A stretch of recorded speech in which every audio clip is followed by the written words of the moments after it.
BRS party ప్రధాన కార్యాలయంలో ఈరోజు సిట్ వేసిన సందర్భంగా హరీష్ రావుకి సంబంధించినటువంటి నాయకులు కావచ్చు, అదే బీఆర్ఎస్ పార్టీ శ్రేణులు ముఖ్య నాయకులందరూ కూడా ఇక్కడికి వచ్చేసినటువంటి పరిస్థితి. దాన్ని ఎందుకు ఇంతమంది సిట్ వేసిన నోటీసులు ఇచ్చేయగానే భయపడిరా అనేది అడిగి తెలుసుకునే ప్రయత్నం చేద్దాం. మనతో పాటు మధ్యలో సందీప్ ఉన్నారు. బీఆర్ఎస్ పార్టీ బలోపేతానికి తన వంతు అహర్నిశలు కృషి చేస్తున్నటువంటి నాయకులు, బీఆర్ఎస్ పార్టీ కేసీఆర్ అభిమాని అని కూడా చెప్పవచ్చు. చెప్పండి, ఏంటి ఇంతమంది ప్రధాన కార్యాలయానికి రావడాన్ని ఎలా చూడొచ్చు? దాన్ని భయపడరా?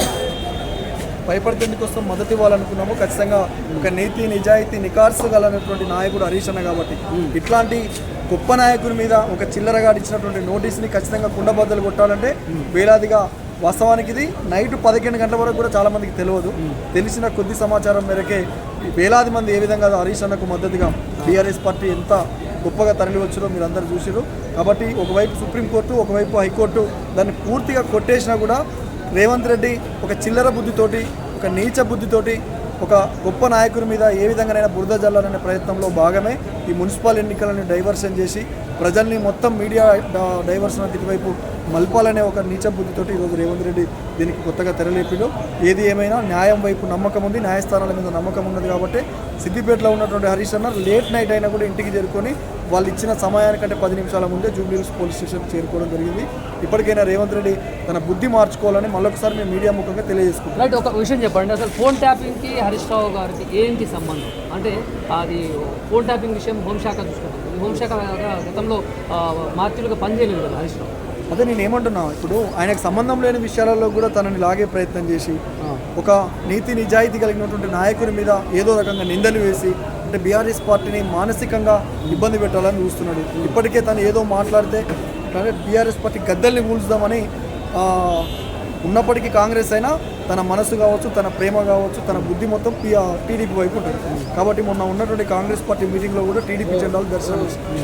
కాబట్టి తన ప్రాణం మొత్తం అదే ఉన్నది. ఇదంతా చంద్రబాబు డైరెక్షన్లో నడుస్తున్నటువంటి పరిస్థితి. ఎందుకంటే మెజార్టీ ఇచ్చినటువంటి తెలంగాణ రాష్ట్రంలోనే ప్రభుత్వాన్ని కూల్చాలని చూసింది ఈరోజు చంద్రబాబు. ఆంధ్ర పెత్తందారైన చంద్రబాబు.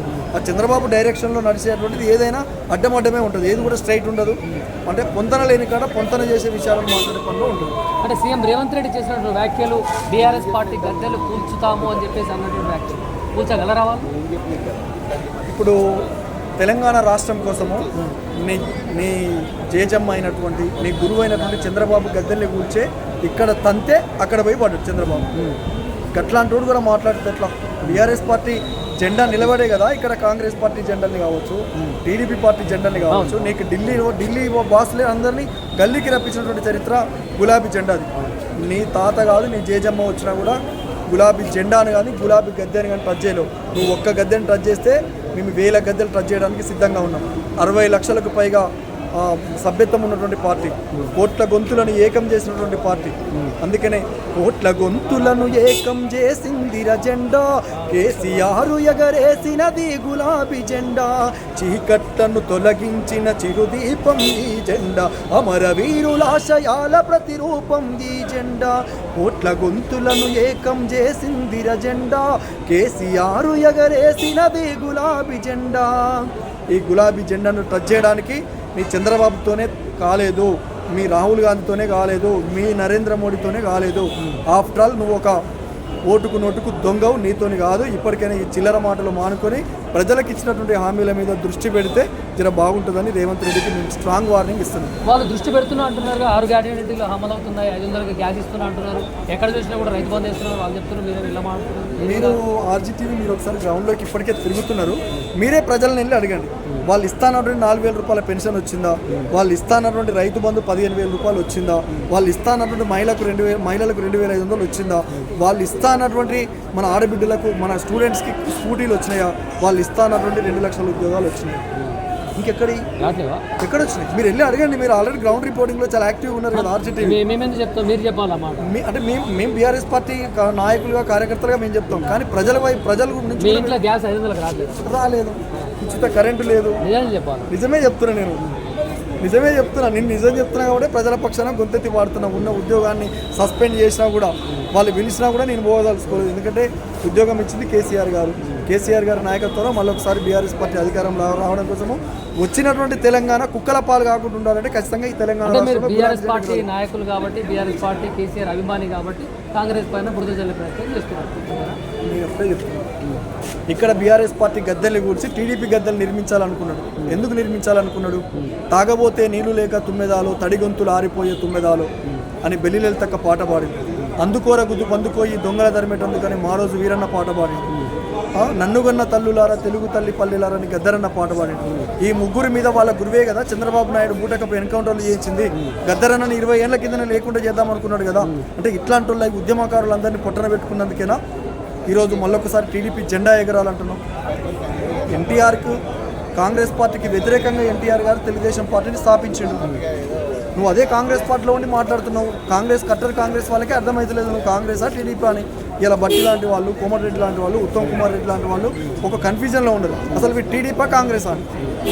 కట్టర్ కాంగ్రెస్ వాళ్ళు కూడా అదే కన్ఫ్యూజన్లో ఉండరు.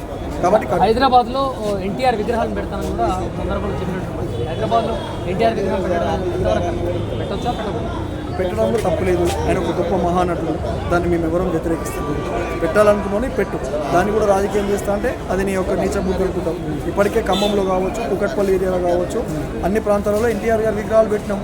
ఎన్టీఆర్ గారు అంటే మాకు కూడా అభిమానమే. కానీ సేమ్ టైం ఇక్కడ తెలంగాణ ఆత్మగౌరవాన్ని కించపరుస్తూ మాట్లాడుతుంటే ఖచ్చితంగా నిన్ను తన్ని తరమాల్సిన బాధ్యత తెలంగాణ ప్రజల మీద ఉన్నది. Thank you. అంటే మున్సిపల్ ఎన్నికలు వస్తున్నటువంటి సందర్భంలో ఇలాంటి అంశాలు లేవనెత్తడంలో ప్రజలు ఏ విధంగా ఆలోచిస్తారు? మీ అభిప్రాయం ఏంటి? మీ ఆలోచన?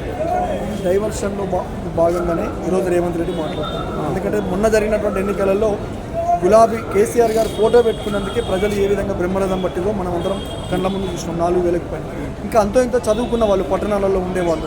ఆయన ఇస్తానటువంటి హామీల మీద చాలా క్లారిటీ ఉంటుంది చాలామంది. కాబట్టి మంచికో చెడుకో ఉన్న 10 సంవత్సరాల కాలంలో ఇక్కడ భూముల ధరలు పెరిగినాయి. రావాల్సిన రైతు బంధు టైంకు పడ్డది. రావాల్సినటువంటి గోదావరి కావచ్చు, కృష్ణా నీళ్ళు కావచ్చు మన చెరువులలోకి వచ్చినాయి.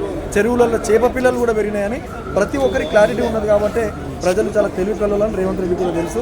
ఈ మున్సిపల్ ఎన్నికలలో మమ్మల్ని నేలకేసి కొడతారనే రేవంత్ రెడ్డి ఎన్నికలు ఎప్పుడో పెట్టాల్సినటువంటి ఎంపీటీసీ జెడ్పీటీసీలను కూడా పోస్ట్ పోన్ చేసుకుంటూ ఈరోజు కొత్త నాటకానికి తెరలేపుతున్నాడు. కాబట్టి ఖచ్చితంగా రాబోయే మున్సిపల్ ఎన్నికలలో ఖచ్చితంగా గులాబీ జెండా మళ్ళొకసారి కారు స్పీడ్ ఎట్లుంటుందో వాళ్ళ గురువు అయినటువంటి చంద్రబాబుకు తెలుసు. ఆయనని నిత్యం కాపాడుతున్నటువంటి నరేంద్ర మోడీకి కూడా తెలుసు. కాబట్టి ఈరోజు మమ్మల్ని కంట్రోల్ చేయడంలో భాగంగానే హరీష్ అన్న లాంటి నాయకునికి నోటీసులు పంపించడం జరిగింది. మాకు ఈ నోటీసులు, మాకు ఈ అరెస్టులు, ఈ జైళ్ళు, ఈ నిర్బంధాలు కొత్త కాదు. ఇవన్నీ ఎదుర్కొనే తెలంగాణ రాష్ట్రాన్ని తెచ్చినటువంటి వాళ్ళు. కాబట్టి నువ్వు ఇచ్చే పిట్ట బెదిరింపులకు తెలంగాణ సమాజం కానీ, తెలంగాణలో ఉండబడినటువంటి కరుడు కట్టిన బీఆర్ఎస్ పార్టీ సైనికులు కానీ ఎవరు కూడా భయపడరు. తస్మాత్ జాగ్రత్త. మీరు ఇంత గట్టిగా ఘాటుగా ప్రశ్నిస్తున్నారు. ఏమైనా ప్రశ్నిస్తే మరి అరెస్ట్ చేస్తా అంటే భయం వేస్తాను. నాకెందుకు భయం అన్నా? 14 సంవత్సరాలు తెలంగాణ ఉద్యమంలో ఉన్నాను. ఒక పాట కానీ నాకైతే పెద్దగా భయం లేదు. భయపడాల్సిన అవసరం కూడా లేదు. ఆయన ఎంతవరకు పోయినా మేము సిద్ధంగా ఉన్నాం. ఎస్, ఓటుకు నోటుకు దొంగ ఉండేవని వేదిక మీదనే వేలాది మంది ముందు వాడింది. కాబట్టి నాకు పెద్ద భయం ఏం లేదు. చేస్తే లోపల 10 రోజులు ఉంచుకుంటాడు కావచ్చు. ఇంకో 10 పాటలు రాసుకొని మళ్ళీ తిరిగి వస్తుంది.